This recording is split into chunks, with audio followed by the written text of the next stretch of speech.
Hello everyone, welcome to the 20th episode of Interview with Professor Franz Ruppert, and this is brought to you live from Munich, Germany. Currently we are here with the Asian team to do facilitation and supervision training, and I'm really glad that Franz gave his time, and this is Franz's office, very beautiful place. So hello Franz. Hello Christina. Thank you for having us at your office. Yeah, I'm glad that you come take all the way from Singapore to come here. Yeah, we love your place here. It's not around the corner here. Yes, I know, like 16 hours. Yeah, 16 hours. But thank you for hosting us.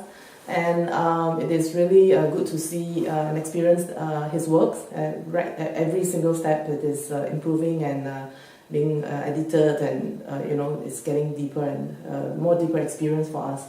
So Franz, today I want to let's chat a little bit on kids bully, kids bully in school and in the family, and it is in Singapore. I don't know about. I'm sure around the world also there is this problem. Can you share with us, based on your identity theory, now that your theory has changed to identity theory, why do kids bully their peers? Yeah.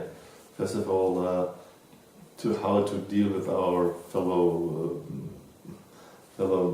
human beings, it's a process of learning. You have to learn. You have to learn it how to behave in a social context, and so children have to learn it. Yeah? If they just follow their impulses, they're jealous, they want to have everything for themselves, or it can be that they need guidance, they need teachers, they need parents that show them what is appropriate, and that what you can do and what you can't do, and how to regulate your feelings, and how to deal with your desires and emotions. This is a learning process, and the child needs to learn this from the very beginning. Already when it's in the mother's womb. In the womb? It already starts. If there are good emotions or bad emotions, and maybe you are coming into the world. You are born already with stress, and you're stressed, and if you are stressed, we are angry, and if we are anxious, and if we are anxious, we are angry, and then start to fight instead of being open and see what the other person wants and what my real desires are. So under stress you act different, as you act under being relaxed and being open. Also, in a healthy state, as we say, we differentiate between the healthy states and the surviving states and the traumatized states. So, and surviving states are always stress states.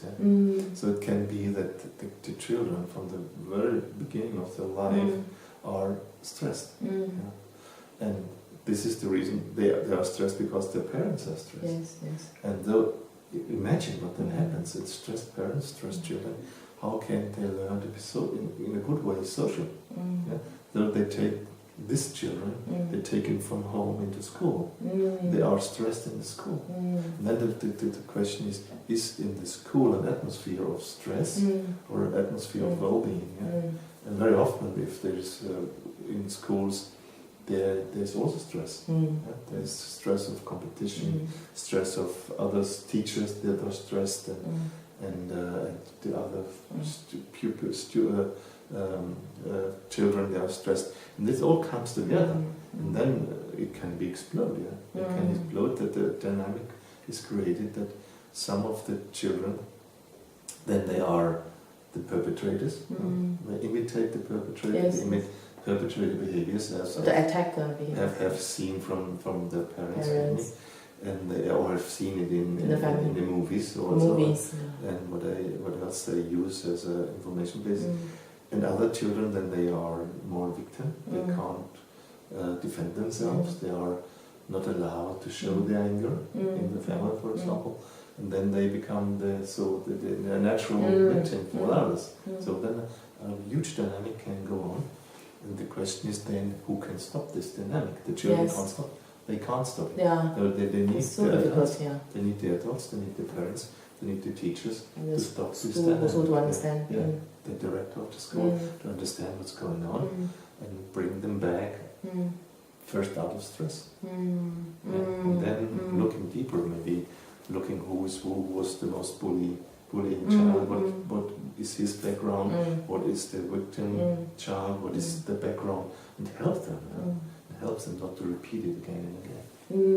It is very interesting that you talk about first help them understand, because what most schools would do is that they would make them feel wrong, and they would do a lot of blame and put blame on them. They feel ashamed.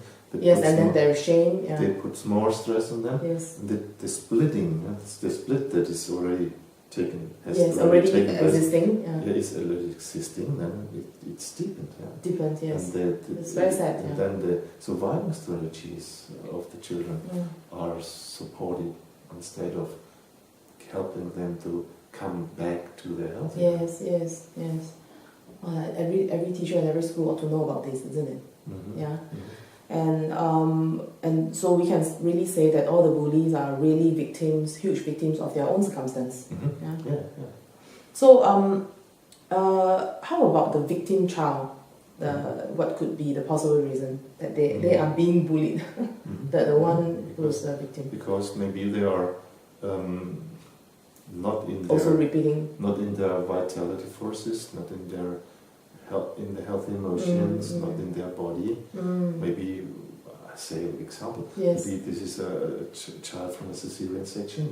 It has not learned how to go through into life, and he was pulled out, and so he's more passive. And then it attracts, maybe with its passivity, sometimes could also attract aggression from others who are more active. So I think there are many different reasons. But this could be one of this is interesting. But it starts so early, even during birth. So what can the victim child then do about it?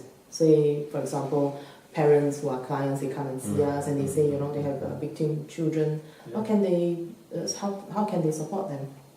Yes, first of all, that if there are parents who are open for it and see the situation and see how serious it is, for the child it is very serious, and for them it's very serious, they take it seriously and look at the development of the child, what happened to the child, that what has made the child a victim that now continues in school. So the parents can do an intention, something like along the line, why their children are victims. The children are victims, and what happened to them, and what is their part in this, what is the parents' part in this, and then how much they can help. And in many cases, of course, you only can help another person if you go out of your own stress. Or maybe you yourself are in a victim role. This is really very difficult, because I have so many customers who feel that it is the child's problem. The child is the problem. It is so difficult to get the parents to come and to realize that they are responsible for the children's situation. It is really difficult to explain this to them and to realize they are responsible for it. And not to say it's the outside world, the world is bad, and yes. But just to say I'm a subject, and what can I do as a subject? And what is up to me? And then if you go this way, as we propose it with our identity therapy, you find ways. You sure find ways that improves the situation always. And could you explain to us how do they find ways? How do you explain to them that ways just naturally come to them, like solutions just naturally? Because then you come into contact with yourself, you come into contact with your body, you come more into contact with your feelings, then your thoughts getting more clear. Because, for the parents? Yeah, for the parents. If you have no clear emotions and no clear contact with your body, your thinking is free from reality. You can think whatever you think, but if you're in contact with the body and with the emotions, then you know what's right or wrong. You know what's working or what's not working. You're not only thinking about things that do not work. Not just stuck with the problem. So, what about the child themselves? Do we need to do anything to support them? Because I'm sure if they are already victims, they may be mentally, psychologically, emotionally affected. So, how to, other than doing an intention for the parents, how can the parents then healthily support the child who are victims? If you have the opportunity to work with the child, maybe the child first can talk a little bit about the situation and say something how the child perceives the situation itself, and you do not blame the child or to put expectation on the child. You just give the child the space to, and then he can come to share, and then can connect again with his healthy parts. And I think it's important to give children the space to talk. So this is one of the key steps. Even for the child who are bullies, also same way. The same way. The same way. Help them understand. Without blaming them, and just taking them serious and seeing a little bit what's behind. Yes. Okay, very good. Thank you. So thank you all for tuning in, and for more information on seeking a healthy support and also a deeper understanding, if you have children who may be involved in a bully situation or who are victims in a bully situation, come and find a little bit more, be a little bit more curious about your life and find out what's going on through the method and the theory that Professor Franz Ruppert has founded. That will indeed give you greater clarity of what's going on with yourself or with your children. So for more information, just feel free to email me at my email that is found below here, and as well as the YouTube channel, as well as my Facebook page for more information. Thank you for tuning in.